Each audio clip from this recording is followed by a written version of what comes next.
মহিলাদের পিরিয়ড কিংবা ঋতুস্রাব একটি সাধারণ বিষয়। তবে যদি সেই সাধারণ বিষয়টি অনিয়ন্ত্রিত বা অনিয়মিত হয়ে পড়ে, তবে সেক্ষেত্রে বিষয়টি কিন্তু গুরুতর সমস্যা হয়ে দাঁড়ায়। হ্যাঁ, বর্তমান সময়ে বহু মহিলারাই অনিয়মিত ঋতুস্রাব কিংবা অনিয়ন্ত্রিত ঋতুস্রাব সমস্যায় ভুগে থাকেন। কোচবিহারের এক অভিজ্ঞ চিকিৎসক এই সমস্যাগুলির বিষয়ে কি জানাচ্ছেন, আসুন জেনে নেওয়া যাক তার মুখ থেকেই। সাধারণত যাদের অনিয়মিত ঋতুস্রাব তার পিছনে অনেক কিছু হরমোনালগত কারণ থাকতে পারে। যেরকম কিছু হরমোন, যেরকম প্রোল্যাক্টিন হরমোন বা থাইরয়েড হরমোন বা সেক্ষেত্রে অ্যান্টিমিনোন হরমোন। এই হরমোনগুলোর কিছু অনিয়ন্ত্রতা কিন্তু এই বিষয়ে দায়ী থাকতে পারে। এবং তাছাড়া কিছু কন্ডিশন আছে, যেরকম কিছু কমপ্লেক্স ওভারিয়ান সিস্ট বা কিছু অ্যানকয়েক সিস্ট বা কিছু ক্ষেত্রে হেমারেজিক সিস্ট। সেগুলোও কিন্তু অনেক সময় মাসিক তাদের দেরি করতে পারে। তাছাড়া আরও কিছু ডিসঅর্ডার, যেটা এখনকার দিনে প্রায় সবার ক্ষেত্রেই দেখা যায়, সাধারণত ১০ জনের মধ্যে ৯ জন মহিলার ক্ষেত্রেই দেখা যায়। সেটা হলো পলিসিস্টিক ওভারিয়ান সিনড্রোম।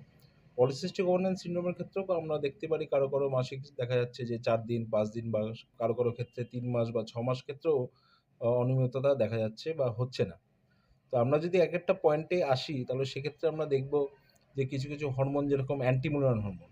এটা এমন একটি হরমোন যেটা সিগনিফাই করে যে সেই মহিলার কতগুলো ডিম আছে বা কতগুলো ডিম মানুষে ১ মাসে দিতে পারে।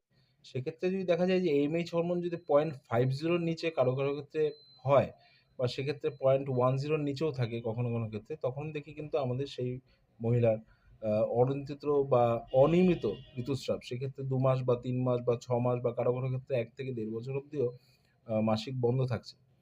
আরেকটা যেটা কারণ আছে সেটা হলো থাইরয়েড হরমোন। থাইরয়েড হরমোন যদি অনিয়ন্ত্রিত থাকে, যদি থাইরয়েড হরমোন পেশেন্ট না বোঝে বা ঠিকঠাক রোগ নির্ণয় না হয়, সেক্ষেত্রেও কিন্তু দেখা যাচ্ছে যে কোনো পেশেন্টের ঋতুস্রাবটা কিন্তু আটকে যাচ্ছে। তাছাড়া কিছু সিস্ট, যেরকম কিছু complex ovarian cyst, major ovarian cyst ৩০ 50 ৮০ থেকে ১০০ বা ১৫০ এর ক্ষেত্রে ওভারিয়ান সিস্টের ক্ষেত্রেও আমরা দেখি কিন্তু অনিয়মিত বা অনিয়ন্ত্রিত ঋতুস্রাব। সেক্ষেত্রে ঋতুস্রাব দেখা যাচ্ছে অনেক ক্ষেত্রে পিছিয়ে যাচ্ছে। তাছাড়া আরেকটা কন্ডিশন আছে, সেটা হলো যে প্রোল্যাক্টিন হরমোন। এটা হলো মহিলাদের এমন একটি হরমোন, যেটা পিটুইটারি গ্ল্যান্ড থেকে নিঃসৃত এমন একটি হরমোন, যে প্রোল্যাক্টিন হরমোন যদি কোনো ক্ষেত্রে বেড়ে যায়, সেক্ষেত্রে পিসিওডির সম্ভাবনা হয়। তো পিসিওডি থেকে আমরা জানি যে সাধারণত মাসিকটা অনিয়ন্ত্রিত হয়ে যাচ্ছে। এবং excess amount of prolactin hormone থাকলেও কিন্তু ব্রেনের ক্ষেত্রে দেখা যাচ্ছে কোনো প্রোল্যাক্টিনোমা বলে একটি টিউমার, যেটা পিটুইটারি গ্ল্যান্ডে এক ধরনের বিনাইন টিউমার, কখনোই নন ক্যান্সারাস। সেই পেশেন্টের ক্ষেত্রেও কিন্তু মাসিক দেরিতে হতে পারে।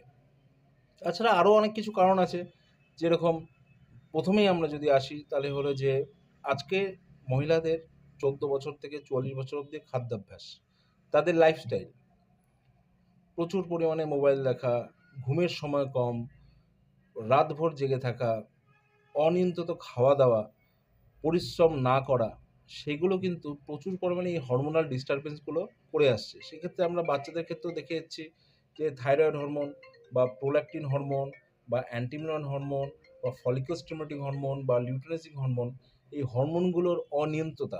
সাধারণত লাইফস্টাইল ঠিক করা, ওজন নিয়ন্ত্রণ রাখা, বাইরের খাবার-দাবার কম খাওয়া এবং সর্বোপরি পরিশ্রমের মধ্যে থাকা। সেই পরিশ্রম সেটা হতে পারে ৩ থেকে ৪ কিলোমিটার প্রতিদিন হাঁটা।